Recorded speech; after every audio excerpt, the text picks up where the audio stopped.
पिंपरी चिंचवडमधल्या मोशी कचरा डेपो दुर्घटनेत एकूण 9 जणांचा मृत्यू झालाय. तब्बल 83 तासांनंतर कचरा डेपोतलं बचाव कार्य थांबवण्यात आलंय. पाहूया एक रिपोर्ट.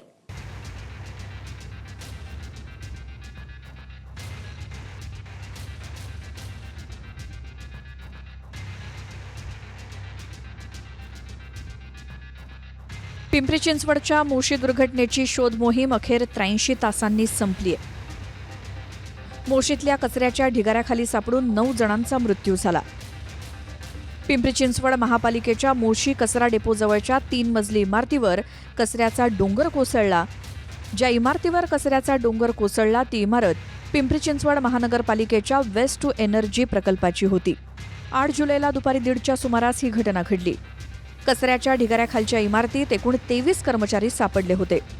त्यापैकी 5 कर्मचारी स्वतःहून बाहेर पडले, तर 18 कर्मचारी कचऱ्याच्या ढिगाऱ्याखाली अडकले.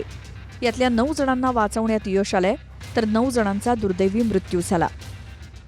जे दुर्दैवी मृत्युमुखी पडले त्यांच्यासाठी महापालिकेने जे 10 लाख रुपये जाहीर केलेले आहेत, तर ते देण्याची आम्ही तयारी सुरू केली आहे. त्यांचे अकाउंट नंबर, त्यांचे सर्टिफिकेट्स वगैरे घेण्याची. आणि आमचा आता प्रयत्न आहे की 1-2 दिवसातच त्यांच्या अकाउंटला हे पैसे आम्ही ट्रान्सफर करणार आहोत. जी कंपनी हा प्लांट ऑपरेट करते, चालवते, त्या कंपनीला आम्ही कारणे दाखवा नोटीस देणार आहोत.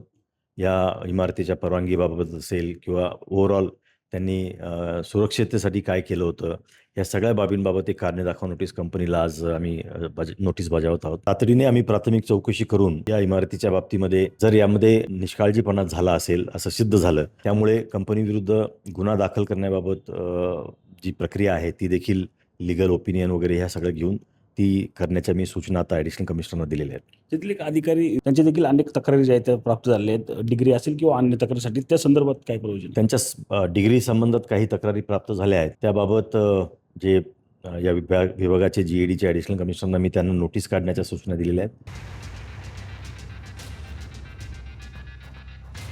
कचऱ्याच्या ढिगाऱ्याखालून बाहेर काढलेल्या पीडितांनी सांगितलेला घटनाक्रम अंगावरती काटा आणणार आहे. कचऱ्याचा ढीग कोसळला त्यावेळी सुजाता शिंदे इमारतीत होत्या. इमारतीमध्ये काही जण जेवण करत होते. तेवढ्यात कचऱ्याचा ढीग इमारतीवरती कोसळला आणि सर्वत्र अंधार झाला. म्हणजे कोणी जेवायला बसत होतं, कोणी बसलं होतं, कोणी येत होता स्टाफ जेवण्यासाठी. तेवढ्यात आमचे सोमनाथ सर म्हणून आहेत, त्यांचं लक्ष गेलं की कचऱ्याचा डोंगर जो आहे तो पडतोय म्हणून. सरांनी म्हणजे आवाज दिला की अरे डोंगर पडतोय म्हणून पळा म्हणून. जेव्हा मी पळाले त्यावेळेस मी प्रेशरनी कॅन्टीनचा दरवाजाला प्रेस केलं. पण ज्यावेळेस मी थोडीशी नजर वाकडी करून बघितली तर तो एसोलप एवढा जोरात कोसळत होता. हे दिसल्यानंतर मी धावले आणि तो किचनचा दरवाजा मी ढकलला, पण माझ्या ढकलण्याच्या आधीच त्या दरवाजासहित मी बाहेर फेकली गेली. 10-1 मिनिटं तर मला काही सुचलं नाही. डोळ्यापुढे पूर्ण अंधार आला होता, आवाज पूर्ण बंद झाले होते, अगदी काहीच दिसेनासं झालं होतं सगळं. तेव्हा मला असं वाटलं की मी आता या दुनियात नाहीये, म्हणून की मी संपले असं वाटलं. मग तब्बल 7 तासांनी आम्हाला सुखरूपतेतून बाहेर काढलं. कचऱ्याचा ढीग कोसळला त्यावेळी विवेक चावरिया जेवण करत होते. जोरदार आवाज आल्यानं ते पळत सुटले. पळत जात असताना एक मोठा दगड पायावर पडला असं चावरिया सांगतात. खाना खा के हम थोड़ा रेस्ट कर रहे थे तो 150 हो गया था. अचानक मैंने क्या दीवार वहाँ से गिरा, आवाज आया करके, तो फिर ऐसे दीवार जैसे गिरा ना रूम का हमारा खाना खाने का, तो हम भागने लगे वहाँ से. तो भागते भागते ने क्या एक पत्थर आया तो मैं पैर को लगा, तो फिर हम लोग थोड़ा एक कोने में वही रूम में दब गए थे. गेट खोला हम लोग ने वहाँ का दरवाज़ा, फिर वहाँ से हम बाहर जाने लगे भाग के. तो वहाँ से बाहर गए ना भाग के, तो फिर और कचरा आके गिरा तो पूरा रूम में टूट चुका था. फिर जब तक हम वो DCS के साइड चले गए थे बेड रुकने, फिर वहाँ पे जाने के बाद हमारे सुपरवाइज़र आए थे, तो फिर उन्होंने मेरे को देखा पैर में लग गया, ज़्यादा खून निकल रहा था, तो फिर मेरे को उन्होंने यहाँ पे लेके आए थे. मोशीतल्या कचऱ्याच्या ढिगाऱ्याखाली विजय सपकाळही अडकले होते. सपकाळ यांचा पाय इमारतीच्या पिलर खाली अडकला होता. त्यांनी ढिगाऱ्याखालून पत्नीला सेल्फी आणि व्हिडिओही पाठवला होता. वाचण्याची शक्यता कमी वाटल्यामुळे मुलीशीही ते फोनवरून बोलले होते. परिस्थिती अशी होती की ते 3 सेकंदामध्ये सगळं काही झालं. जे पुश केल्यानंतर इमिडिएट अंधार वगैरे पडलेला त्यावेळेस तिथेच. तर काही कळत नव्हतं. अंधार पडला म्हणजे असं होतं की डोळे बंद केले तरी तेच दिसत होतं, उघडले तरी तेच दिसत होतं. मी मेसेज केला पत्नीला की मी असं असं झालं आहे, बिल्डिंग कोलॅप्स झाली, मी दबलो आहे, तू ये. त्या क्षणी मी सेल्फी काढून घेतला. म्हटलं एक त्या वेळेचं सेल्फी माझा जिवंतपणी जरी असेल तर तो शेवटची आठवण म्हणून असेल.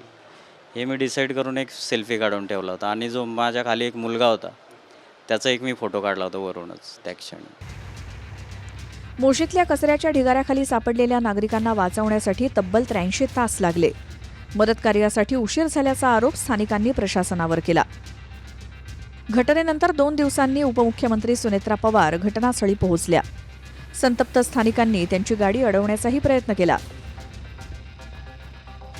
अखेर 83 तासांनी ही शोध मोहीम थांबली आहे.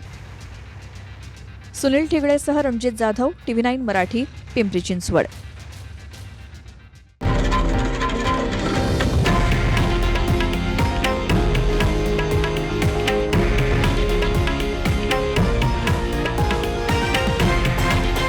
हे आहे देशातील नंबर 1 न्यूज नेटवर्क आणि आपण पाहत आहात TV9 मराठी, एकमेव.